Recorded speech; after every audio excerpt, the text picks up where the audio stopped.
Tapi betul juga sikapnya Pak Jokowi dan Mas Gibran. Kalau nggak mau jangan dipaksa. Terus kalau misal orang tanya, kalau nggak mau nggak dipaksa, Pak Prabowo nggak milih Mas Gibran lagi sebagai wapresnya di 2029, apakah akan berhadapan Pak Prabowo dan Mas Gibran? Bisa iya, bisa tidak. Betul. Kan begitu loh. Bisa iya, bisa tidak. Tapi buat kita semua, termasuk buat Pak Jokowi, nggak masalah itu. Monggo. Haknya Pak Prabowo untuk mengambil sikap politik apapun terhadap misalnya mengeliminasi Mas Gibran. Silakan saja. Tapi silakan berhitung juga. Apakah bijak misalnya Pak Prabowo meninggalkan Solo, meninggalkan Pak Jokowi dan Mas Gibran dalam situasi kondisi sekarang? Dalam situasi kondisi yang sejak pelantikan Prabowo Gibran itu gaduh tak henti, Bud. Yang kita berpikir bahwa akan disampaikan tersangka. Tidak. Hanya disampaikan ditemukan barang-barang ini. Persoalan tersangka nanti ada waktunya. Wah, kita sebagai orang politik ya, Ada tarik menarik pasti. ada apa ini? Ada apa gerangan? Sebegitu kuatkahnya Febri ini, mantan Jampitsus ini, sehingga polisi sebagai penyidik ya, yang sudah menemukan bukti kuat dan lain sebagainya, termasuk hasil penggeledahan, itu belum bisa menyampaikan siapa tersangkanya. Ngeri nggak nih? Ngeri. Muncul lagi di berbagai media, lini massa segala macam, bahwa Febri di belakangnya ada orang kuat. Sehingga sulit. Tarik menarik. Siapa orang kuatnya? Lagi-lagi sahabat presiden, kan begitu loh. Coba kau bayangkan tuh. Dan sudah menjadi rahasia umum juga. Itu menjadi rahasia umum juga, sahabat presiden. Iya. Dan kita ada di situ. Kan nggak bisa begitu gitu loh. Mar, lu kan punya sahabat, gue punya sahabat. Kan gitu ya. Masuk akal gak sih, Mar? Kita ini memiliki sebuah tugas sebagai pejabat tinggi negara. Tiba-tiba sahabat gue begana begini. Ah, enggak deh. Lu urusan lu sebagai teman aja, jangan lu pengaruhin urusan gue dengan pekerjaan gue. Kan kita sebagai teman, apalagi sahabat kita memberikan masukan seperti itu, kan kita bisa bersikap tegas seperti itu kan mestinya. Kalau ada sahabat yang memberikan masukan-masukan yang nggak baik kan gitu loh. Nah begitu juga, lu juga mungkin banyak sahabat yang memberikan bisikan-bisikan kan begitu. Pasti, udah deh lu nggak usah pengaruhin gue untuk urusan-urusan pekerjaan gue lebih paham kan gitu. Kenapa Pak Prabowo dengan sahabatnya tadi itu, Bar, seolah-olah tadi sempat lu mengatakan jangan-jangan disandra. Iya, dalam tanda kutip ya. Iya. Ini kayaknya memang bukan sekedar sahabat gitu loh.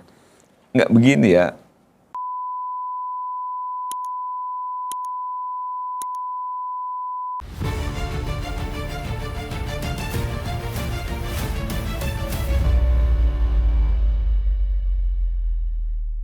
Hai, penonton Ruang Konsensus and Taking Indonesia, dimanapun Anda berada, kembali saya Budius Ma'ruf Pilihan. Masih Anak Sulu Mulyono. Saya nggak perlu sebutkan ya, mau Anak Sulu Mulyono atau bukan, yang pasti akun TikTok saya Anak Sulu Mulyono, dan itu tidak akan berubah, oke? Assalamualaikum warahmatullahi wabarakatuh, salam sejahtera buat kita semua.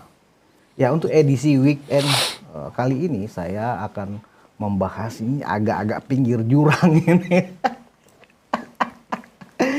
Saya akan berdiskusi dengan Ketua Umum Rampai Nusantara, Mardiansah Semar. Temanya apa? Jangan kemana-mana, Anda simak aja, nanti akan menarik sekali. Selamat datang kembali, Bung Semar. Sahabat lama saya. Ya, selalu happy lah kalau diundang sini kan. Mar, ini gara-gara Febri ya kan, dari mantan Jampitsus Febri, kemudian ada ketegangan di istana, kemudian ditarik framing, wah ini antara Solo dan istana ada masalah lagi nih. Tiba-tiba ada lagi nih settingan masalah duduk kursi wapres ya kan, rame lagi ya kan, ya rame lah ya kan, karena ada ketidaklaziman yang dipamerkan oleh istana ya kan, dan jelas ini menyinggung perasaan. Mungkin Mas Gibran sebagai orang yang diperlakukan seperti itu, ya Mas Gibran jangankan diperlakukan seperti itu, dihina, difitnah, Mas Gibran tidak akan bereaksi karena begitulah settingan pribadi dan personalitinya Mas Gibran, kan begitu. Nah tiba-tiba kemudian karena urusan itu ya di antara internal relawan pun ada yang ingin membela, ada yang diam kan gitu loh. Nah, ingin membela ini saya pikir yang banci-banci nih, Mar. Apa yang tidak, yang diam nih yang banci-banci nih, ya kan? Sementara Rampai Nusantara sudah bersuara. Nah, padahal Rampai Nusantara juga seorang relawan yang juga berjuang dengan Pak Jokowi sejak 2014, ya kan. Mar, bagaimana kita sebagai diehard atau pada Jokowi lover ini, ya, jangan sampai kita dibohong-bohongi juga nih, Mar. Khususnya para Jokowi lover ya. Cinta sudah bertepuk sebelah tangan, Mar. Ya kan? Kenapa saya bilang cinta sudah bertepuk sebelah tangan? Kita kan juga sebagai bagian dari pendukung Pak Jokowi juga harus punya dignity, punya harga diri. Dari awal tahun, Mar. Prabowo Gibran 2 periode, Prabowo Gibran 2 periode. Cinta bertepuk sebelah tangan, kita dilepeh istilahnya. Loh kok kita masih mau gitu loh? Apalagi dengan perlakuan yang seperti kemarin di istana. Nah, Mar, menurut lu, Mar, apakah kita bicara lu tentang hubungan Solo dan Kertanegara ini ya, sebenarnya baik-baik saja, benar tidak baik-baik saja, ya, di panggung depan maupun khususnya di panggung belakang, atau seperti apa, Mar, supaya kita jangan membohongi publik? Ya, jadi gini ya, sebelum kita membahas sesuatu yang lebih tubir jurang lagi, lebih di pinggir jurang nah lagi. ini kan kita harus lihat latar belakang ya. Ya.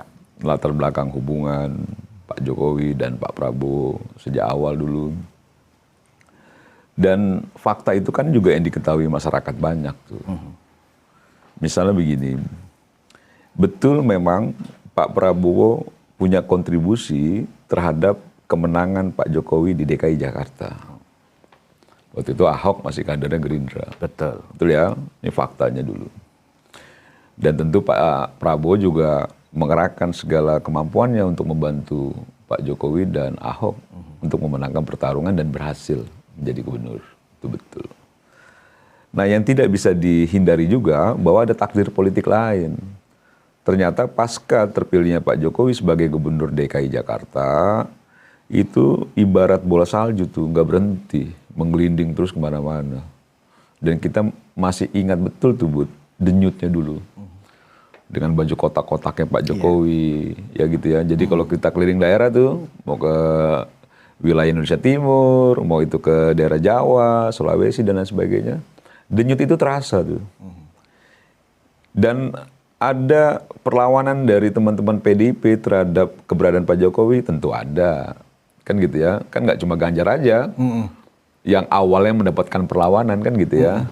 Kan banyak juga memang kelompok-kelompok di PDIP yang menginginkan putrinya Ibu Mega itu bisa di-upgrade untuk menjadi capres atau cawapres misalnya begitu ya. Nah, dalam konteks itu Pak Jokowi berhasil mengambil hati rakyat, akhirnya mau tidak mau PDIP dengan keputusan ketumnya Ibu Megawati mencalonkan Pak Jokowi sebagai calon presiden berhadapan dengan Pak Prabowo yang membantunya di 2012 coba. Nah ini kan takdir politik yang nggak bisa dihindari tuh. Itu takdir politik namanya. 2014 Pak Prabowo bertarung dengan Pak Jokowi, Pak Prabowo kalah. Pak Jokowi menjadi presiden. Oke, keras pertarungan. Pembelahan juga luar biasa, sangat-sangat tinggi waktu masa kontestasi di 2014 ya, sampai pasca 2014 itu jahitan rekonsiliasinya berat sekali. Masuk akhirnya pemilu di 2019, kan gitu ya, dengan berbagai macam dinamika yang dirasakan oleh Pak Jokowi, termasuk dari partainya sendiri waktu itu, PDI Perjuangan.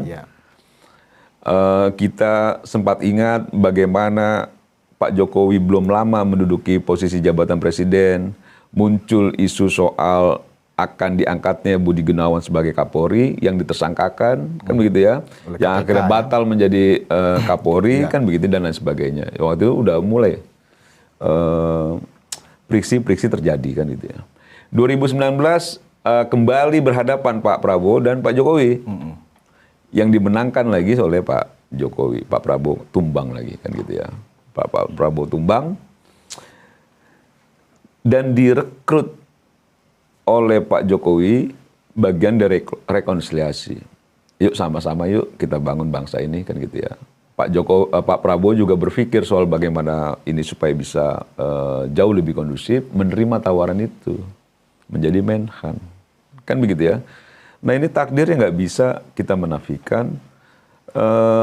Termasuk misalnya takdir ketika Mas Gibran menjadi wakil presiden sekarang. Ini kan juga takdir politik namanya. Ketika Mas Gibran menjabat wali kota Solo, pasca itu persiapan untuk masuk di Jawa Tengah 1 atau DKI 1 gitu, DKI Jakarta 1, tiba-tiba didorong menjadi cawapresnya Pak Prabowo, takdir politik lagi nih. Itu pun latar belakangnya karena diminta oleh Pak Prabowo. Iya, nah ini mau aku sampaikan nih bahwa itu diminta oleh Pak Prabowo berkali-kali dan itu ditegaskan oleh Bang Dasko, oleh orang-orang dekat Pak Prabowo sendiri gitu ya. Diminta berkali-kali, yang akhirnya kekuatannya Prabowo dan Pak Jokowi menyatu itu untuk memenangkan pasangan ini. Dan berhasil menang 1 putaran dengan 3 pasangan calon. Luar biasa. 58,8%. Itu luar biasa tuh. Dan Pak Prabowo ketika masih menjadi Menhan, ditanya oleh Presiden Jokowi, apakah Bapak berkeinginan untuk maju lagi menjadi calon presiden di 2024? Tidak, Pak. Kecuali Bapak dukung. Itu jelas jawaban Prabowo. Jelas. Jadi ada beberapa kali kesempatan Presiden Jokowi bertanya kepada Menhan Prabowo gitu. Itu jelas. Berarti rumusannya sudah dipegang oleh Prabowo tuh, bahwa kalau dia mau maju, kalau mau menang harus didukung Pak Jokowi. Nah itu rumus dia tuh. Kalau enggak ngapain gua maju? Habis lagi duit gua dibohongin sama tim-tim sukses yang enggak genah itu kan begitu loh. Iya. Kan gitu. Yang akhirnya udah kocar-kacir, ada yang dukung ke Anies lah segala macam gitu. Udah mencar kemana-mana. Mencar, ya dan kan? sekarang klaim-klaim, wah saya ini daihatnya Pak Prabowo dari dulu gitu. Ya boleh dulu Bang. Kemarin Abang jubir Anies. Oh itu. Abang tim suksesnya Anies gitu. Sadidu, Iya, mungkin agak nyesel juga dia gitu. Gue tinggalin jadi nih barang katanya. Ya karena kalahnya karena mereka kan gitu loh. Betul. Nah, dengan fakta politik yang seperti itu, hubungan yang memang terbangun sudah lama ya antara Pak Jokowi dan Pak Prabowo akhirnya terkonstruksi dengan hubungan politik nih. Kekuasaan. Ya. Menyatu dia. Menyatu misalnya begini.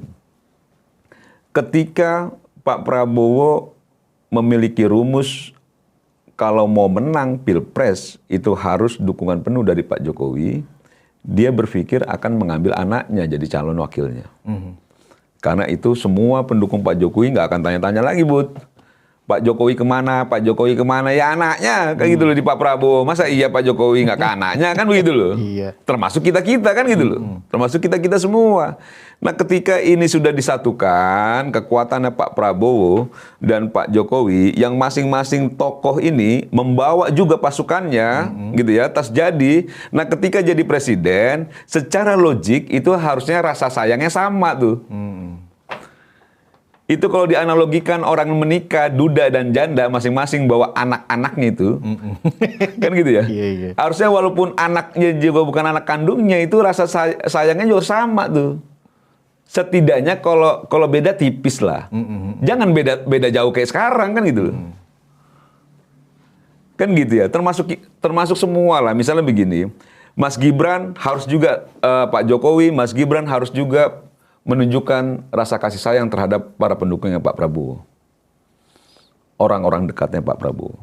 Sebaliknya, Pak Prabowo juga harusnya juga menunjukkan rasa kasih sayangnya terhadap orang-orang dekatnya Pak Jokowi dan Mas Gibran, termasuk para pendukungnya.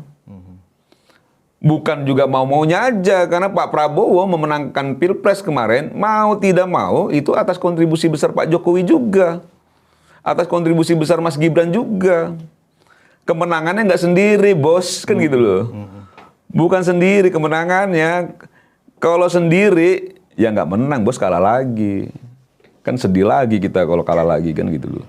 Nah karena sudah menang kan gitu ya, jangan juga akhirnya melupakan perjuangan, melupakan basis dasar dari kemenangan yang diraih. Nah itu nggak boleh tuh, nggak boleh. Makanya kalau ditanya misalnya, kok akhir-akhir ini mulai agak beda nih Pak Prabowo terhadap Solo misalnya gitu ya. Akhirnya gongnya kemarin Mas Gibran posisi duduknya di tempat para menteri, yang tidak hanya menyakiti hatinya Mas Wapres, Pak Jokowi atau seluruh pendukungnya, tapi ini menyalahi konstitusi. Karena presiden dan wakil presiden itu satu lembaga dia, satu kesatuan, satu kelembagaan, nggak terpisah itu. Orang dipilih aja satu paket. Iya, ya kan? iya, jadi satu kelembagaan kepresidenan namanya gitu. Jadi itu menyalahi juga konstitusi. Jadi kalau misal alasannya Mensesnek Prasetyo Hadi, ini karena soal layout, ini taklimat, ini posisi secara teknis dan sebagainya, ya sangat sulit untuk masuk akal sehat kita untuk bisa nerima itu sebenarnya.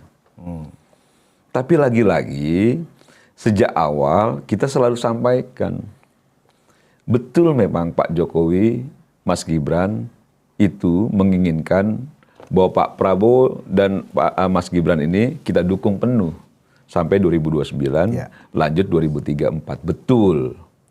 Dan itu semua diarahkan Pak Jokowi kepada seluruh pendukungnya. Itu betul. Tapi betul juga sikapnya Pak Jokowi dan Mas Gibran. Kalau nggak mau, jangan dipaksa. Terus kalau misal orang tanya, kalau nggak mau, nggak dipaksa, Pak Prabowo nggak milih Mas Gibran lagi sebagai wapresnya di 2029, apakah akan berhadapan Pak Prabowo dan Mas Gibran? Bisa iya, bisa tidak. Betul. Kan begitu loh. Bisa iya, bisa tidak. Tapi buat kita semua, termasuk buat Pak Jokowi, nggak masalah itu. Monggo. Haknya Pak Prabowo untuk mengambil sikap politik apapun terhadap misalnya mengeliminasi Mas Gibran. Silakan saja.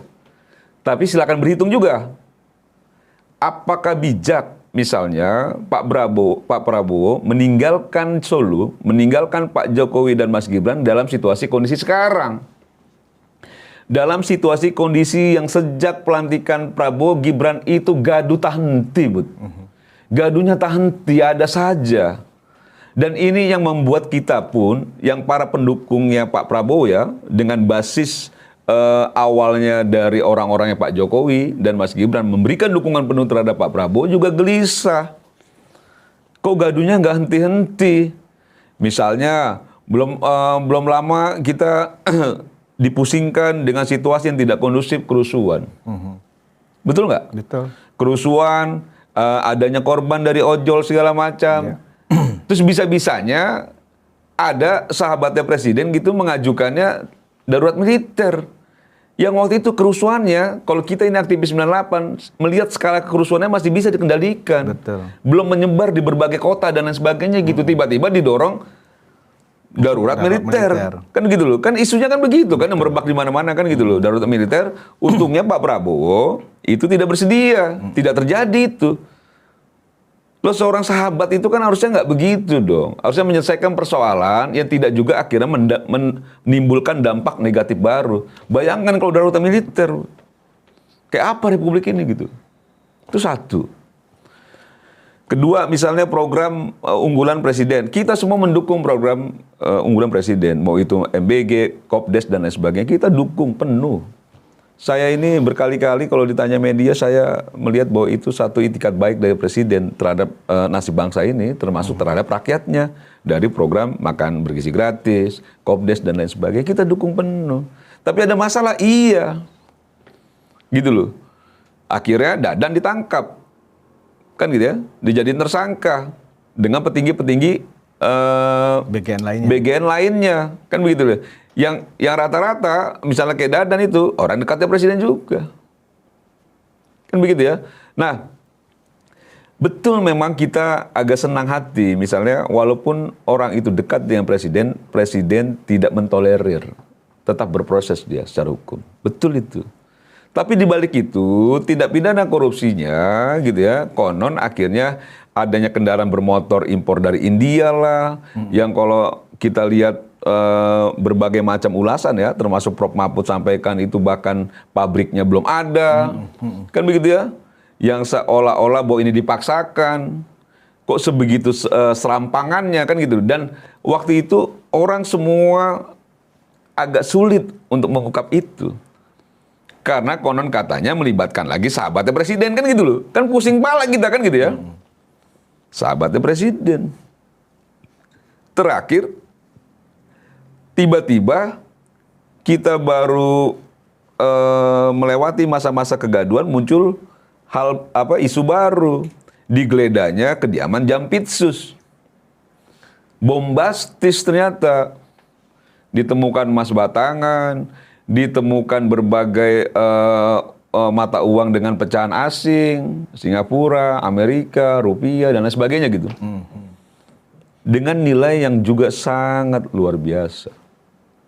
Terus dengan gagah beraninya, mantan Jampitsus Febri sore hari menyampaikan konferensi pers bahwa itu memang benar kediamannya, tapi yang ditemukan itu ada pemiliknya. Bukan pemilik dia. Iya, ada pemiliknya bahasanya. Ada pemiliknya, ada kegiatannya. Waduh, publik akhirnya mikir siapa pemiliknya, kegiatannya untuk apa. Kan begitu kan? Iya, iya. Akhirnya itu menggelinding isu itu begitu kencangnya. Dan publik mulai melihat Polri perlu didukung karena berani mengungkap kasus itu dengan melibatkan petinggi kejaksaan. Dan kita dulu saat itu berpikir sangat mudah ini karena sudah ditemukan barangnya. Karena biasanya penggeledahan dan lain sebagainya sudah di ujung itu. Sudah ada lagi tuh barang-barang bukti yang lain gitu ya yang bisa mentersangkakan seseorang termasuk mantan Jampitsus ini kan begitu. Malam kita tunggu, telat 4 jam konferensi pers dari Polda Metro Jaya itu. Betul nggak? Yang kita berpikir bahwa akan disampaikan tersangka. Tidak. Hanya disampaikan ditemukan barang-barang ini. Persoalan tersangka nanti ada waktunya. Wah, kita sebagai orang politik ya, Ada tarik menarik pasti. ada apa ini? Ada apa gerangan? Iya, iya, Sebegitu kuatkahnya Febri ini, mantan Jampitsus ini, sehingga polisi sebagai penyidik ya, yang sudah menemukan bukti kuat dan lain sebagainya, termasuk hasil penggeledahan, itu belum bisa menyampaikan siapa tersangkanya. Ngeri nggak nih? Ngeri. Muncul lagi di berbagai media, lini masa segala macam, bahwa Febri di belakangnya ada orang kuat. Sehingga sulit tarik menarik. Siapa orang kuatnya? Lagi-lagi sahabat presiden kan begitu loh. Coba kau bayangkan tuh. Dan sudah menjadi rahasia umum juga. Itu menjadi rahasia umum juga, sahabat presiden. Iya, iya. Itu dulu ya, sahabat presiden. Nah, akhirnya subuh jam 2 atau jam 3 dini hari diteken itu sama Jaksa Agung surat pengundurannya Febri. Ya. Tapi sampai sekarang wujud mukanya aja nggak pernah kelihatan. Di mana si Febri? Di mana si sekarang? Febrinya? Pakai baju oranye aja tidak. Iya. Gitu loh. Akhirnya si Febri dinyatakan untuk tidak dilakukan penahanan dan lain sebagainya. Oke ya, mengecewakan publik jelas. Kan begitu ya. Dan muncul isu bahwa presiden marah kepada Kapolri. Yang itu diperkuat dengan pernyataannya Otman Paris. Yang tiba-tiba jadi pengacara nyeret-nyeret Pak Presiden. Gitu ya, marah-marahin polisi, marah-marahin Kapolri, marah-marahin Kapolda. Loh, kok kebalik-balik? Malah yang benar yang dimarahin. Kan yang benar yang dimarahin. Yang mengungkap kasus tindak pidana korupsi dengan barang bukti yang luar biasa, justru dimarahin. Bagaimana coba? Otman Paris akhirnya mengundurkan diri dengan alasan kesehatan. Kan begitu ya? Setelah Ada blunder juga sendiri dianya. sebenarnya Ya kan? bukan blunder ya, terlalu percaya diri. Iya, iya. Akhirnya sajian di dapur dibawa ke ruang tengah. Iya. Kan begitu ya? Dilihat para tamu nih. Iya. Nah, itu rame lah menjadi polemik Gak pinter dia di ngatur. area publik. Iya, jadi misalnya begini. Kalau disampaikan Hotman Paris kan kita begini, kita tidak pernah meragukan Hotman Paris itu sahabatnya presiden. Gak pernah meragukan. Tidak Setuju. pernah. Setuju. Kadang dia telepon aja dia videoin. Iya. Wah, telepon sama presiden ngeri kali kan, Bang Hotman ini kan gitu. Kita nggak meragukan itu. Kedekatan Bang Hotman dengan presiden dan keluarganya tidak kita ragukan. Nah, karena kita tidak ragukan, maka setiap apapun yang keluar dari mulutnya Hotman Paris mengatasnamakan presiden, akhirnya di otak kita jangan-jangan bener iya ini kan begitu loh. Gak mungkin ngarang-ngarang lah. Nggak mungkin ya kan? ngarang-ngarang, nggak berani dia karena dia ordal kan gitu loh. Nah, kalau perspektif liar publik itu seperti itu, kan merugikan presiden. Makanya rame-rame istana, Mensesnek segala macam membantah itu. Kan begitu loh. Dikorbankan pula kawan ini. Kan gitu ya, membantah, makanya langsung kecentit uratnya. Jantung agak masalah kan gitu loh. Ternyata ditinggal juga gua kan gitu lah. Langsung di kursi roda pula. Di kursi kawan roda itu. pula kan gitu loh. Nah, ini kan sesuatu yang akhirnya kita melihat kok bisa berbagai macam kegaduhan ini tak henti.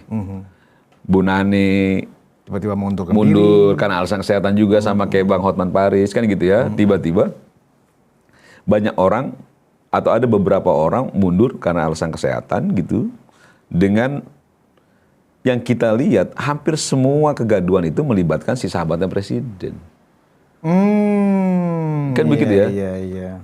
Kita berpikir begini. Sekuat apa sih sahabat presiden ini? Kan begitu ya. Nah, kita nggak tahu ya, terlalu ya didengar mungkin oleh kita presiden merasa gitu ya. gini, kita mungkin merasa bahwa kalau gue juga punya sahabat banyak ya. Dari kecil dan lain sebagainya, main bareng, nongkrong bareng gitu segala macam. Memang secara emosional kita terbangun.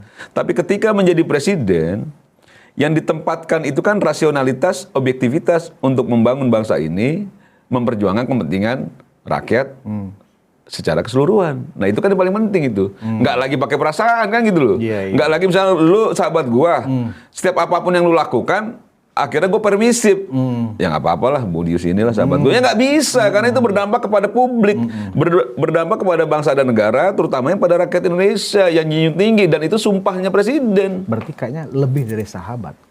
Ya kan kita nggak ngerti ya, apakah memang ketika semua isu akhirnya berujung kepada keterlibatan ataupun ada pengaruhnya sahabat presiden ini dan tidak pernah ada sanksi atas itu, akhirnya publik punya perspektif liar.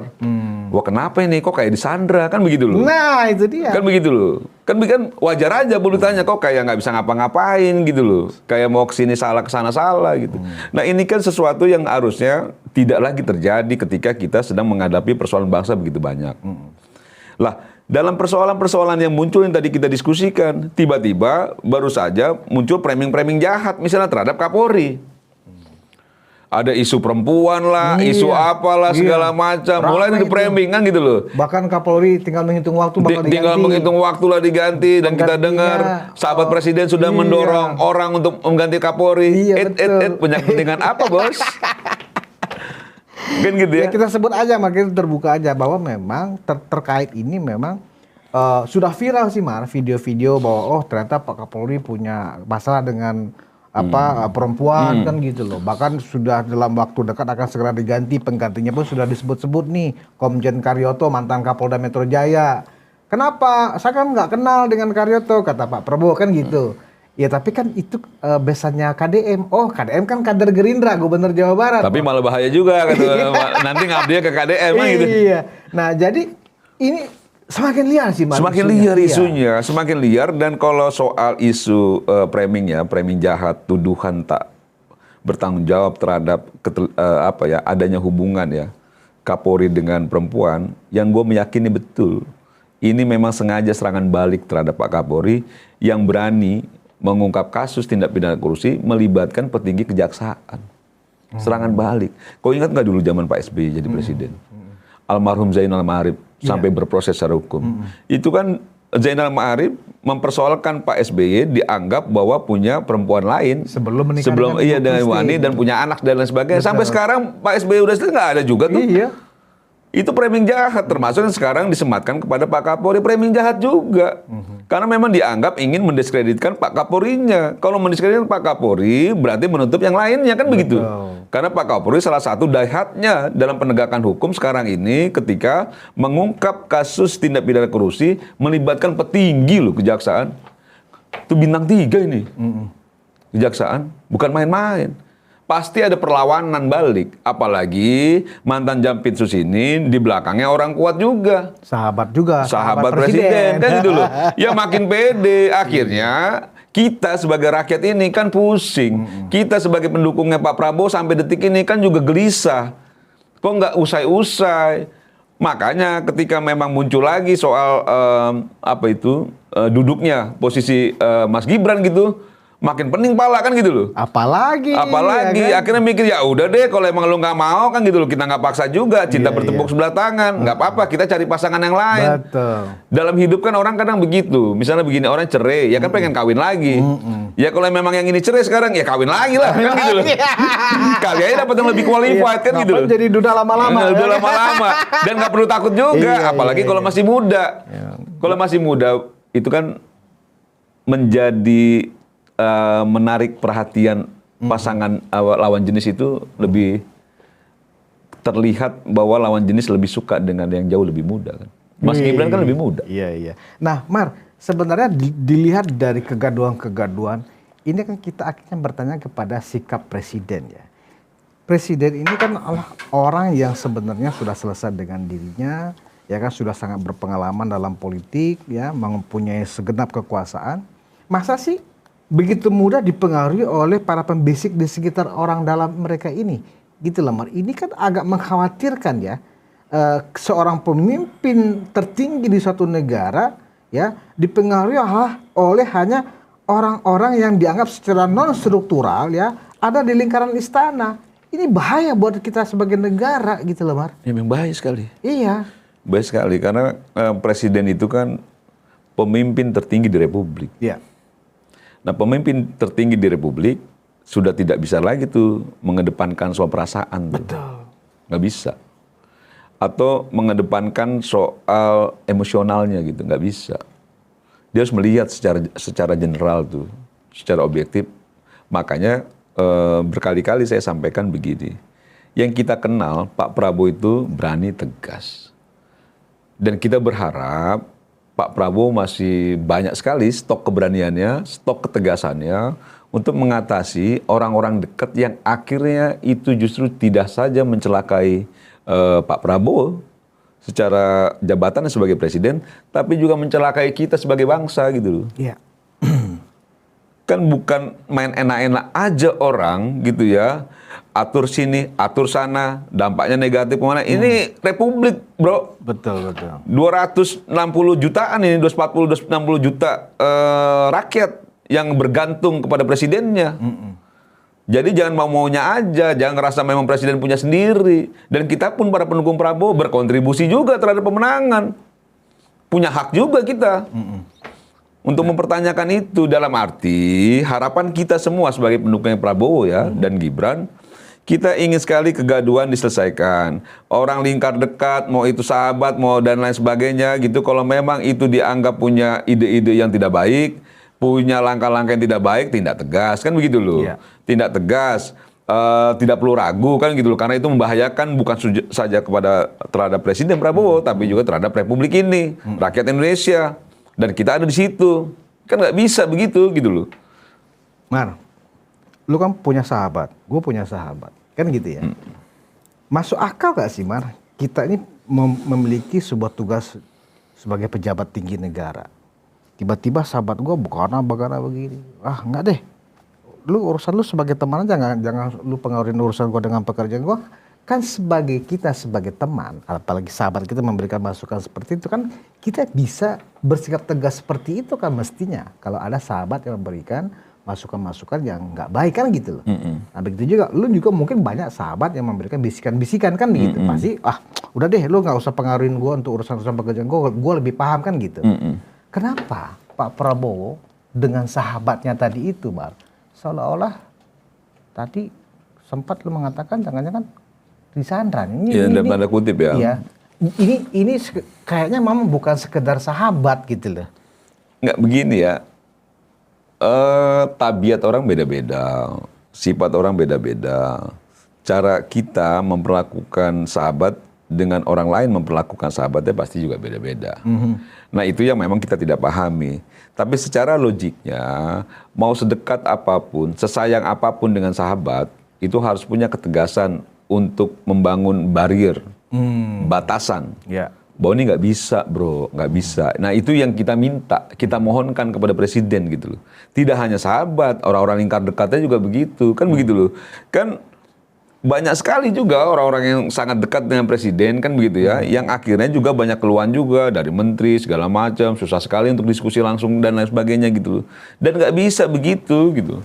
Dan nggak bisa dan kan kita jadinya melihatnya begini ya, presiden punya cara sendiri masing-masing, personalitinya beda-beda. Kita di zamannya Pak SBY, zamannya Pak Jokowi, kita lihat tuh aturan protokoler yang cukup teratur dan sebagainya. Sekarang presiden, ajudan resminya kita nggak tahu. Betul. Kalau dulu kan dari 4 matra misalnya, polisian, apa segala macam. Sekarang kan kayaknya nggak dipakai. Kalau Mas Gibran dipakai, kan gitu ya. Karena saya pernah tahu juga kan gitu. Tapi kalau presiden saya nggak tahu, kayaknya nggak dipakai kan gitu loh.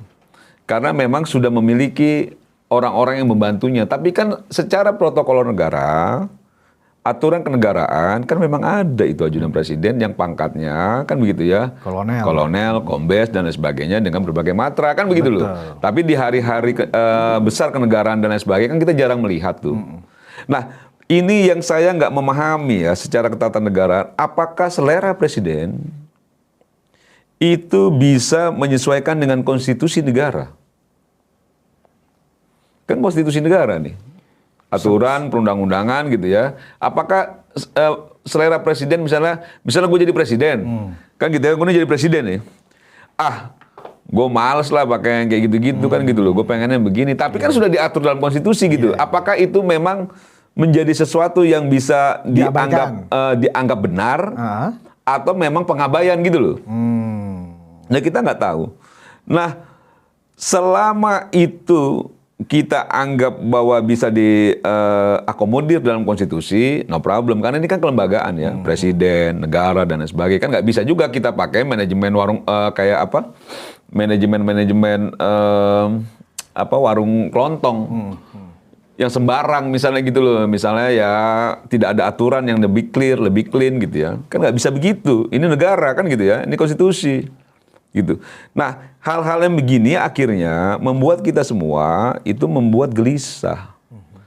Kan kita bagian dari kekuasaan, kita kan bagian dari Presiden Prabowo nih. Sama kalau Gibran. dilihat dari latar belakang kenapa Prabowo menjadi presiden kan begitu. Iya kan kita pendukungnya. Kita punya saham. Kita kan punya gitu. saham. Kan kita juga babak belur di lapangan, bela-bela Pak Prabowo, kan begitu loh, sampai detik ini. Betul. Please dong, kan gitu loh. Please, jangan juga akhirnya membuat kita ini, para pendukungnya, bukan saja kecewa, tapi ikut merana karena bagian dari yang dirugikan. Gitu loh. Jangan dong, nggak adil lah. Itu yang tadi di awal saya bilang. Harusnya kalau ini menyatu, Pak Jokowi dan Pak Prabowo menyatu, semua gerbong di bawahnya ya saling disayang juga. Pak Jokowi sayang gerbongnya Pak Prabowo sayang gerbongnya Pak Jokowi. Jangan bertepuk sebelah tangan atau Kada menyatu. Istilahnya ada anak tiri, ada anak kandung. Iya, atau jangan juga akhirnya pura-pura sayang. Nah ini kayaknya pura-pura sayang itu tuh, pura-pura dan nggak boleh akhirnya kepura-puraan itu sekarang sudah nggak bisa lagi untuk ditutup-tutupi. Nggak boleh seuzon. Kan kita bicara fakta, Mas. Oh fakta. Kita bicara fakta. Kita nggak seuzon. Faktanya kan jelas. Contoh, bagaimana perlakuan kemarin. Harusnya kalau saja di presiden ketika saya mendengar ada rencana ajudan kah atau protokoler kah, lu jangan bikin gua jadi terpisah dengan Gibran dong. Nggak bisa begitu. Udah kembali normal. Ya kan gitu. Nah, harusnya kan begini. Anggaplah alasan Mensesnek itu karena ada alasan teknis mau presentasi segala macam. Kan sudah rutin setiap rapat kabinet itu pasti ada presentasi, pasti pakai slide, pakai proyektor dan seterusnya. Lah apa urusannya dengan Mas Gibran yang di sebelah kiri Pak Presiden itu mengganggu atau tidak mengganggu? Nggak ada urusannya, nggak mengganggu kok. Secara view seluruh peserta yang duduk pun nggak akan mengganggu pandangan mereka terhadap slide itu kan gitu. Nah kalau kita lihat video dari kantor sekretariat presiden, memang ya terlihat memang sampai Mas Gibran pun dengan gaya Pak Prabowo sekarang setiap memimpin rapat kabinet menyalami semua menteri. Kan kita lihat di videonya itu kan. Pas sesi yang kemarin nggak boleh lagi Gibran ikut menyalami. Itu kan kesengajaan. Nggak mungkin itu karena alasan teknis, itu kesengajaan. Dan di situ yang saya menganggap itu protokoler sudah menghina posisi wakil presiden.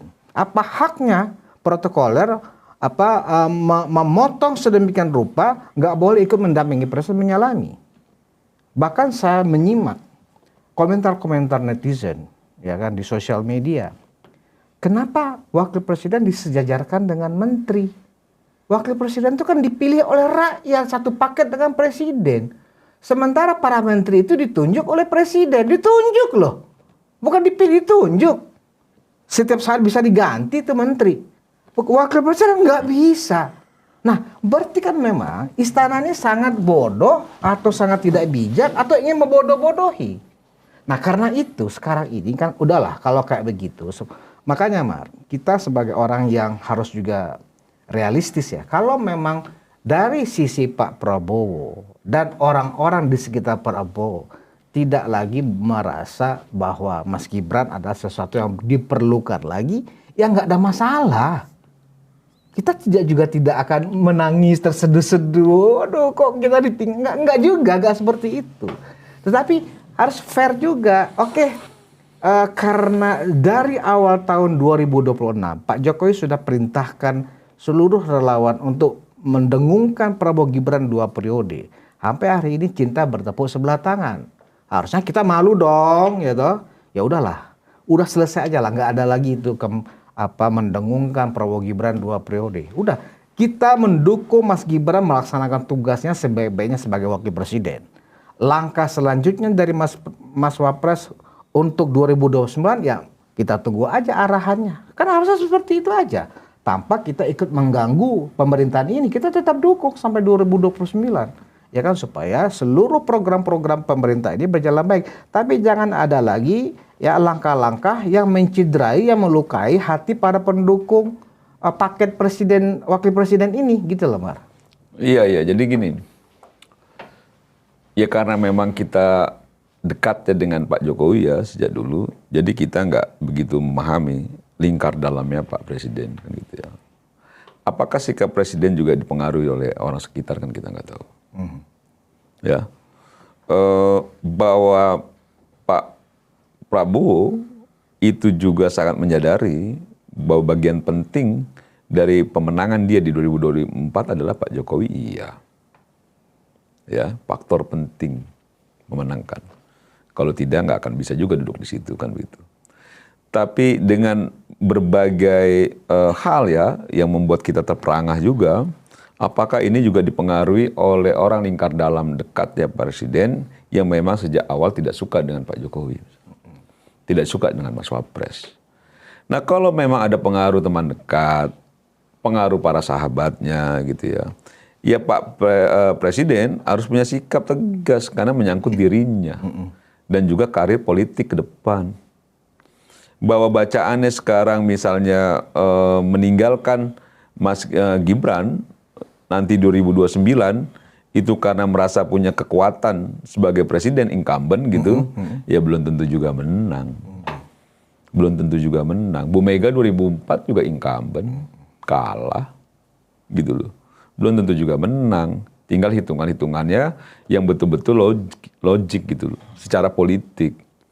Sekarang kalau misalnya surveinya turun terus, Presiden. Ya. Karena polemiknya makin hari makin banyak. Belum lagi persoalan MBG, Kopdes. Banyak orang bicara Kopdes misalnya keliling-keliling, banyak yang kosong lah di tengah hutan dan lain sebagainya. Kita yang sampai saat ini juga merasa bagian dari pemerintahan, pasang badan, betul.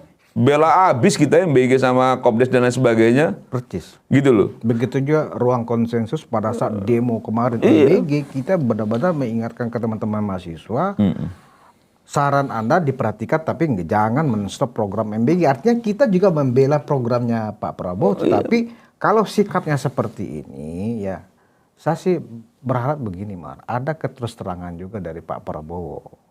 Bahwa saya sudah punya pilihan lain. Ya nggak mungkin. Ya kan? Ya nggak mungkin. Nggak berani maksudnya? Bukan nggak berani, nggak taktis, nggak strategis. Berarti kita aja yang harus menyimpulkan sendiri. Iya kan kitanya aja harus nyadar diri. Nyadar diri. Gitu loh. Berarti kita hampir 6 bulan ini nggak nyadar diri sudah selesai lah ya. Iya kan begini, kan kita selalu berhitung. Kan istana selalu saja ketika ada polemik soal hubungan ya, relasi antara Solo dan Hambalang gitu, antara Pak Jokowi dan Pak Prabowo, antara Mas Gibran dan Pak Prabowo gitu, selalu aja kan ada narasi-narasi yang coba menurunkan tensi itu. Iya. Oh enggak, kan gitu apa segala macam, baik-baik aja, ini segala macam gitu. Nah kita nih ya, yang sudah cukup lama juga bergelut di dunia aktivis, dunia politik, sudah paham apa yang menjadi tampak depan dan tampak belakang gitu. Ya nyadar diri saja, kira-kira kesimpulannya apa, kan begitu ya, sikapnya apa, Kok tiba-tiba gitu ya banyak sekali hantaman buat ke Pak Jokowi dan gerbongnya kan gitu ya, isu-isu lah dan lain sebagainya. Kemarin muncul player-player Kapolri dan Jaksa Agung, di sini Jaksa Agung Pak Prabowo kan gitu ya, di sini Kapolri Presiden Pak Jokowi, di situ ada juga sahabatnya Pak Prabowo dan lain sebagainya gitu. Nah, dalam konstruksi politik kekinian ya sekarang-karang ini, tinggal lagi seluruh pendukung Pak Jokowi. Ya, seluruh pendukung Pak Jokowi, entah itu organisasi kemasyarakatan seperti Rampai Nusantara yang memang memberikan dukungan penuh terhadap Pak Jokowi, Mas Gibran, termasuk Pak Prabowo, para relawan baik yang baru muncul maupun yang sudah lama menjadi organisasi relawan, selalu tiap waktu itu mencerna dengan baik dan membangun kesadaran diri, gitu ya, membangun kesadaran diri. Jangan-jangan juga banyak teman-teman merasa tersandra, misalnya karena diberikan jabatan A, jabatan B. Enggak juga, jabatan itu begini ya. Dalam konteks kekuasaan, ketika kita menyatu, jabatan yang diberikan kepada teman-teman itu merupakan hak teman-teman sebagai pendukung. Hak teman-teman sebagai pendukung, bukannya soal minta-minta percuma. Emang kita nggak ada yang kita memberikan kontribusi. Emang kita nggak ada yang kita kasih. Kita ada yang kita kasih, take in give. Kita teman-teman berdarah-darah di lapangan menyuarakan Pak Prabowo gitu dengan Mas Gibran dan akhirnya menang, terus teman-teman diberikan jabatan. Itu haknya teman-teman sebenarnya. Nggak perlu juga ngerasa, aduh ntar kalau misalnya gue agak keras dikit gue dicopot. Dalam arti begini ya, konsekuensi politik dalam situasi apapun itu pasti ada resikonya. Tapi bahwa kita juga menempatkan pada track yang benar. Kita ini berjuang bersama. Jadi ketika kita mendapatkan sesuatu, itu bukan karena belas kasihan. Bukan karena kita ngemis-ngemis. Tapi karena memang kita punya hak atas itu juga. Kita punya hak atas presiden, dan kita punya hak atas kekuasaan sebenarnya. Karena kita bagian dari itu. Bagian yang memenangkan pertarungan kontestasi Pilpres. Gitu loh. Nah yang sehat kan harusnya begitu. Walaupun, ya kalau gue sih enggak ya. Gitu loh. Tapi buat teman-teman gitu ya, maksud gue, nah ini gue menempatkan pada role-nya ya. Harusnya begitu. Nggak pernah jadi komisaris ya, Mar? Nggak mau. Oh, nggak mau. Memang gue nggak mau. Iya. Gue nggak mau. Nah, artinya banyak teman-teman relawan yang sekarang yang menjadi komisaris ini mungkin salting itu ya, salah tingkah ya, harus bagaimana? Nggak, gue agak sedikit menyampaikan begini ya.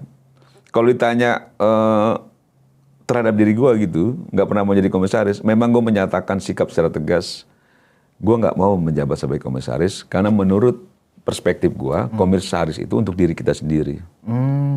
Kita mendapat gaji dan lain sebagainya. Dan gue berharap kalau takdir Tuhan sampai ya, gitu ya, harusnya kita semua ini, teman-teman yang sudah berlatar belakang aktif di sini, itu memiliki jabatan yang bisa berdampak pada orang banyak. Kalau komisaris menurut gua enggak, gitu aja sih. Sesimpel itu sebenarnya. Kenapa jadi akhirnya gua nggak mau gitu. Gitu loh, soal itu. Nah, persoalan bahwa ada teman-teman yang lain, monggo. Bahwa teman-teman akhirnya merasa sekarang juga ada kegelisahan gitu sebagai bagian dari Pak Jokowi, bagian dari Mas Gibran, dan Mas Gibrannya dinilai ya, itu tidak ditempatkan pada tempatnya secara konstitusi dan sebagainya. Nggak apa-apa, bersuara aja. Tanpa takut kehilangan jabatan? Iya kan begini, jabatan datang dan pergi, Bu. Terus dia nggak ngomong, terus hilang juga jabatan. Ya ruginya 2 kali dong, kan gitu loh. Mending tetap ngomong, di garisnya aja ya kan? Kan begini. Kita kalau sayang sama orang, itu katakan yang benar tuh. Kita sayang sama presiden kita. Sampaikan yang benar. Jangan diam aja. Jangan diam aja gitu loh. Ya mosok misalnya presiden kita mau masuk tepi jurang gitu, kita nggak kasih tahu, Pak, jurang Pak. Hati-hati Pak. Ya sampaikan. Jangan ketika dia udah masuk jurang, ya kan, ya kecebur Pak. Berarti nggak sayang. Kalau gue menempatkan diri gue sayang sama presiden, ya gue bicara. Nggak begitu Pak Presiden. Karena bangunan hubungan Bapak dengan Pak Jokowi itu yang akhirnya memperkuat kekuasaan pada saat ini. Jadi jangan cedera itu. Karena kalau dicederai itu, bangunan kekuatan ini akan lulantah. Akan menciptakan bangunan-bangunan kekuatan yang baru. Nah kita nggak tahu. Kekuatan baru nanti akhirnya itu bisa melawan presiden itu sendiri atau semakin memperkuat presiden itu sendiri. Kita nggak tahu. Oke, untuk kedepannya, Mar. Konstruksi kekuasaannya kan sudah jelas ini ya. Cinta bertepuk sebelah tangan. Kalau pengandaian kita ya, istilahnya cinta bertepuk sebelah tangan. Pertama, tidak ada respon sendiri juga dari Pak Prabowo terhadap Prabowo Gibran 2 periode, tidak ada respon juga dari Pak Prabowo. Yang kedua, tidak ada respon juga dari partai-partai koalisi, gitu loh. Nah, artinya apa? Ya udah, kita nggak usah lagi mengatakan apakah menurut itu benar. Ya udah, nggak usah lagi kita mengatakan Prabowo Gibran 2 periode. Dukung aja pemerintah ini. Langkah selanjutnya dari Mas Gibran yaitu urusan internal para relawan dan Mas Gibran juga, termasuk ke Pak Jokowi. Iya kan, gue itu selalu berpikir secara rasionalitas tuh, Bud. Kalau yang disampaikan Budis terkait dengan respon ya para partai pengusung, respon Pak Prabowo, memang secara strategi politik itu masih kurang tepat. Karena masih terlalu dini. Terlalu dini, terlalu jauh. Ketika belum apa-apa Pak Prabowo ya nanti 2029 saya sama Mas Wapres lagi. Terlalu dini itu. Secara strategi politik nggak tepat. Tapi kita juga mendengar tuh ada beberapa gitu ya petinggi-petinggi Gerindra menyampaikan, merespon bahwa wacana Gibran itu 2 periode dengan Pak Prabowo itu disambut baik. Kan begitu ya. Ini kita bicara yang lebih rasional nih, bukan emosional nih, gitu ya. Nah, yang kita mau bukan soal jawabannya presiden atau para pengusung partai. Yang kita mau dari 2024 sejak menjabat presiden dan wakil presiden ini satu paket sampai 2029 ini tempatkanlah wakil presiden kita sebaik mungkin sesuai dengan konstitusi yang benar. Hormati, hargai, kan begitu ya. Karena wakil presiden juga berkontribusi besar atas pemenangan itu. Jangan dikecewakan ataupun dilanggar konstitusinya. Itu yang kita mau. Jangan dicolek, jangan dilukai. Betul, ya, jangan dilukai. Karena kalau wakil presiden terluka, kita pun terluka. Betul. Karena kita itu mendukung Pak Prabowo karena ada Mas Gibran di situ. Karena ada Pak Jokowi di situ. Dan kita bagian daihatnya Prabowo jadinya. Karena yang selama satu paket yang selama ini 2014, 2019 kita terpisah berhadapan langsung dengan Pak Prabowo. Mudah tidak. Kan sama juga. Pendukungnya militannya Pak Prabowo dari 2014, 2009 mudah untuk menyatu ke Pak Jokowi. Mas Gibran tidak.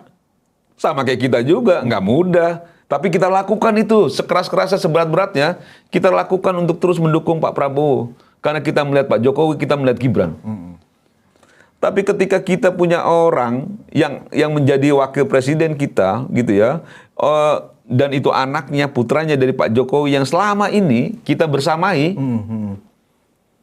udah belasan tahun kita bersamai gitu, tersakiti secara konstitusi dan tercederai di hadapan publik gitu ya, karena publik akhirnya gaduh, kecewa pasti dong, gitu loh, sakit tentu, gitu loh. Terus kita emosional, dalam hal ini kita nggak emosional, tapi kita sudah mulai menakar diri, kita mulai sadar diri. Oh ya sudah, kalau nggak bisa dipaksa gitu ya, ini jangan bicara dulu soal 2029 deh, soal dipaksa atau nggak dipaksa, soal cinta bertepuk sebelah tangan. Tapi kalau terus menerus, kan begitu ya, terus menerus dipertontonkan dipertontonkan diturunkannya posisi wakil presiden di hadapan publik, yang itu pun mencederai konstitusi kita, pasti ada feedbacknya dong dari Pak Jokowi, dari Mas Gibran, dari semua pendukungnya terhadap sikap itu. Kalau itu dipertontonkan ke publik sikap itu, kita juga bisa mempertontonkan sikap kita. Yang kita pun nggak kosongan kan gitu loh. Pak Jokowi kemana-mana masih banyak yang mencintai gitu loh. Rumahnya sampai detik ini masih banyak yang mendatangi. Jangan juga dianggap bahwa kita semua ini berdiam diri gitu ya, tidak melakukan apapun karena tidak mampu. Bukan, karena kita masih sayang sama presiden. Tapi kalau kita sudah tidak sayang lagi sama presiden, pasti berbeda sikap kita, kan begitu. Itu sangat sederhana sekali. Kita nggak berpikir lagi 2029. Kita berpikir bagaimana menyelesaikan Prabowo Gibran ini sampai 2029. Artinya, Bung Semar ingin mengatakan semuanya berlaku hukum sebab akibat. Ya betul dong. Kan begini, kita bisa merespon sesuatu yang memang itu akhirnya ada kaitannya dengan kita. Sebab akibat. Jadi kalau sikap-sikap dari istana atau lingkaran istana yang terus-menerus ya menyingkirkan tanda kutip ya peran spotlight yang mulai diredupkan Mas Gibran, artinya dampaknya nanti akan diterima sendiri oleh Pak Prabowo sendiri kan gitu. Iya, jadi begini.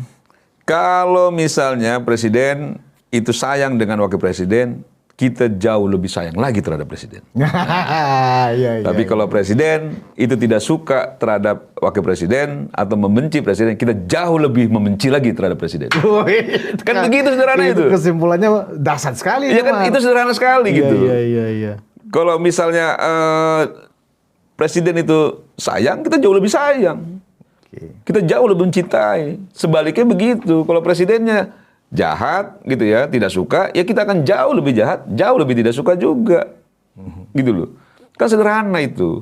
Tapi harapannya kan memang ini begini ya, ini hanya sesuatu yang gimmick-gimmick kecil lah ya. Dalam situasi negara saat ini. Kita tidak berharap juga ini juga dimanfaatkan oleh orang yang memang selama ini ingin fait accompli presiden dan wakil presiden. Fait accompli presiden dengan Pak Jokowi misalnya. Karena banyak juga barisan-barisan pendukung Pak Prabowo yang lama-lama ingin merangsek masuk misalnya begitu ya. Jangan juga kepentingan-kepentingan para pendukungnya Anies gitu ya, yang dulunya itu pendukung Pak Prabowo, itu coba masuk dengan mengambil celah-celah ini kan begitu loh. Kan yang menyuarakan misalnya makzulkan presiden terakhir Denny Indrayana misalnya dengan suratnya, misalnya pecat Gibran kan gitu ya. Dia berkirim surat kepada presiden, ya kita tahu dia siapa. Melanggar hukum, dipidana, marahnya sama Pak Jokowi, kan begitu ya, kayak gitu-gitu. Dan kita tahu juga latar belakangnya Denny siapa dan lain sebagainya. Belum lagi yang lain-lain. Nah pasti semua orang melihat ada celah nggak untuk melakukan manuver itu. Nah itu lagi-lagi dari awal kita ingatkan, Pak Presiden harus tangguh, harus punya sikap tegas, yang clear and clean terhadap hubungan politik ini. Bapak itu jadi presiden karena Pak Jokowi juga, berarti harus diperkuat itu. Ada kiri kanan Bapak yang bisik-bisik A, bisik-bisik B, para sahabat Bapak dan lain sebagainya. Lawan itu, sampaikan, nggak bisa. Pak Jokowi ini teman baik saya, tanpa Pak Jokowi saya sulit untuk menjadi presiden. Tanpa Mas Gibran saya sulit menjadi presiden, sampaikan dengan tegas. Makanya tidak ada lagi narasi-narasi di netizen kacang lupa kulit dan lain sebagainya gitu loh. Nah ini yang menurut saya harus kita lebih fair melihat situasi kondisi yang sekarang ini selalu dipertontonkan menjadi kegaduhan di publik. Apapun yang membuat publik itu berisik ya, kan kita selalu menyiram itu. Enggak gitu, presiden begini, ini itikat wajib presiden. Kurang apa kita, Bud? Ya, dan memang kalau itu tidak di-maintain dengan baik ke depannya oleh Pak Prabowo, hingga sekarang aja approval rating Pak Prabowo itu kan turun terus. Dari 83, 79, 72, nah sekarang bisa saja sampai ke di bawah 60%, sampai kemudian bisa saja di akhir tahun kalau masih begini terus, approval rating Pak Prabowo bisa di bawah 50% lagi gitu loh. Ya gimana nggak turun? Misalnya kasus Jampitsus kemarin, mantan Jampitsus gitu ya. Tiba-tiba framing di ruang publik itu bahwa Jampitsus ini di backup sama sahabatnya presiden. Dan juga ada yang mengait-ngaitkan dengan presiden kan begitu loh.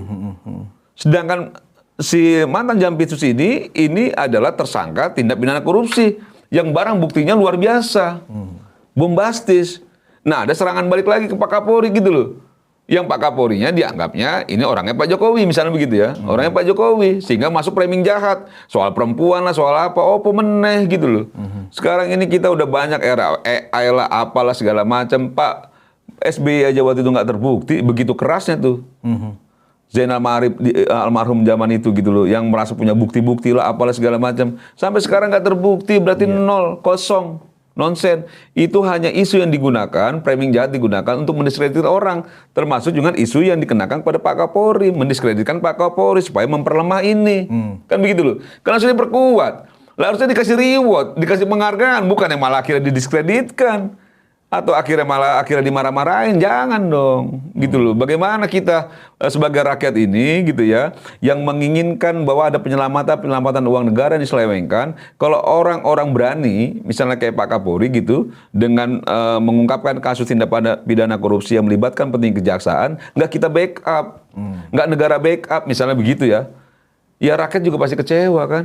Ya artinya nggak ada yang gratis. Enggak nih gratis. Jadi sikap apapun yang dilihatkan oleh Pak Prabowo, yang dipertontonkan atau yang didesain sedemikian rupa oleh lingkar istana, itu nggak ada yang gratis. Artinya mereka harus siap dengan segala risiko bahwa mungkin ya mereka merasa saat ini kuat Mar, sudah punya jaringan kemana-mana nih, Prabowo ratingnya bagus, mungkin di persepsi mereka seperti itu. Monggo sehingga aja, nggak apa-apa juga. dengan mudah kemudian pelan-pelan mereka mencoba menyingkirkan Mas Gibran, ya kan? Nah, ya nggak apa-apa, itu haknya mereka, tapi konsekuensinya ya itu juga nggak kosongan kan itu. Iya, kita punya sikap sendiri juga, gitu loh. Nggak apa-apa, maka silakan berhitung aja. Silakan berhitung dan kita juga mulai berhitung juga gitu loh. Iya, iya. Silakan masing-masing berhitung, gitu baiknya bagaimana. Kan kita nggak pernah juga misalnya coba untuk mengancam enggak. Kita nggak, kita tuh ya monggo, lu sayang gua jauh lebih sayang. Kan kita sama perempuan aja, sama calon istri kita dulu. Ya kalau kamu sayang sama aku jauh lebih sayang. Tapi kalau kamu hianati aku jauh lebih jahat. Kan gitu loh. Kan begitu, itu sederhana sekali tuh. Gitu loh. Sama terhadap hubungan politik ini. Kita kurang sayang apa, Bud? Kita sampai detik ini pun gitu ya, tanpa ada posisi apapun kita bela mati-matian presiden. Emang disangka gak babak belur kita bela MBG? Gak babak belur kita bela Komdes gitu. Setiap masyarakat tanya gitu. Rampai Nusantara itu ada 36 provinsi, 315 kabupaten kota, yang masing-masing ketua ini selalu tanya soal itu. Karena di kampung-kampungnya, di daerah-daerahnya selalu protes soal itu. Kita istilahnya kasarnya kita nyebokin lah. Iya, ya kan? Kita yang coba menyapu ini dengan baik bahwa ini ada kelemahan, memang masih ada kelemahan, ditata, ya karena kan? Memang ini adalah program besar, tapi itikat baik harus kita dukung penuh. Dan pada titik tertentu saya meyakini bahwa ini akan perfecto. Kurang apa coba tuh? Oke, Mar, gitu. Kita sudah hampir 1 jam. Nggak terasa ya? Berdiskusi. Konklusinya adalah mungkin sebagai closing statement, kegaduhan ini yang pasti tidak akan menimbulkan efek yang positif bagi membaiknya kinerja pemerintah. Artinya Pak Presiden harus jangan jangan juga samar-samar dibacanya. Kalau memang nggak ada masalah dengan Pak Jokowi, dengan Mas Gibran, ya lihatkanlah bahwa Pak Prabowo sayang ke Pak Jokowi, Pak Prabowo sayang ke Mas Gibran, sehingga kita semuanya apapun yang terjadi mendukung full pemerintah ini, kan begitu, Mar? Iya. Silakan, Mar. Jadi kalau menurut saya ya, berpisah atau bersama, kita semua akan baik-baik saja. Berpisah atau bersama? Kita semua akan baik-baik saja. Bahwa punya takdir politik ke depan, itu kita lihat bagaimana arahnya Pak Jokowi, Mas Gibran, itu sikap politik kita. Karena kita bagian dari Pak Jokowi, bagian dari Mas Gibran. Termasuk juga dengan bagaimana Pak Jokowi dan Pak Prabowo sudah mulai berhitung. Apakah hubungan ini masih bisa ingin diteruskan atau tidak? Silakan sama-sama berhitung. Silakan sama-sama hitung untung dan ruginya. Dan saya meyakini kita banyak untungnya, apapun situasi kondisinya. Luar biasa. Yang paling penting tetap solid. Konsolidasi jalan terus, kan gitu ya. Pak Jokowi keliling terus, kita konsolidasi terus, memperkuat basis rakyat, kan gitu ya. Mumpung kita masih sehat, masih bisa keliling. Dan Pak Prabowo dengan gerindranya juga silakan konsolidasi. Silakan konsolidasi, kan gitu ya, dengan berbagai kelompok-kelompok pendukungnya silakan. Silakan, nggak ada masalah. Nggak ada masalah, kan gitu ya. Jadi kalaupun tetap menyatu, kekuatan memang tetap solid dan besar. Nah, kan begitu ya. Nah, jadi kalau menurut saya, monggo, silakan, kita tidak akan pernah berkeberatan terhadap sikap apapun presiden, tapi kita berharap penuh, sayangilah Mas Gibran sebaik-baiknya, dengan menjaga konstitusi yang dia miliki juga sebagai wakil presiden, kan gitu ya. Dan kita juga akan menyayangi Pak Prabowo jauh lebih sayang lagi ketika dia lakukan itu aja. Ketua Umum Rampai Nusantara, Mardian Sasma. Terima kasih, Mar, atas waktunya. Berpisah atau bersatu, kita tetap baik-baik saja. Penonton Ruang Konsensus, berpisah atau bercerai, ya kan, atau bersatu, kita tetap akan baik-baik saja. Yang tidak boleh adalah jangan ada dusta di antara kita. Stop tipu-tipu. Terima kasih atas perhatian Anda. Kita bertemu lagi di Ruang Konsensus berikutnya. Wassalamualaikum warahmatullahi wabarakatuh.